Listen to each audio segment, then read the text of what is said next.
Newsline. Ipinagtanggol ni Davao City 1st District Representative Paulo Duterte ang kanyang tatay na si dating Pangulong Rodrigo Duterte.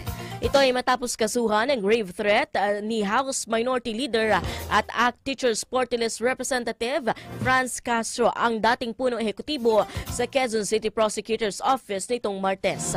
Paliwanag ng nakababatang Duterte na may karapatan ng publiko na magsampa ng kaso, ngunit hindi dapat maging balat sibuya sa mga opisyal ng gobyerno.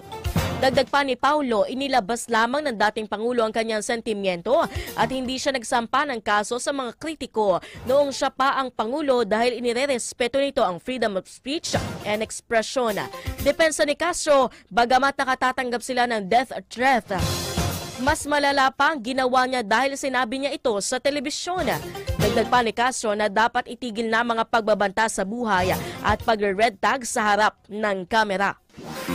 Live TV Radio. Live TV Radio. Live TV Radio.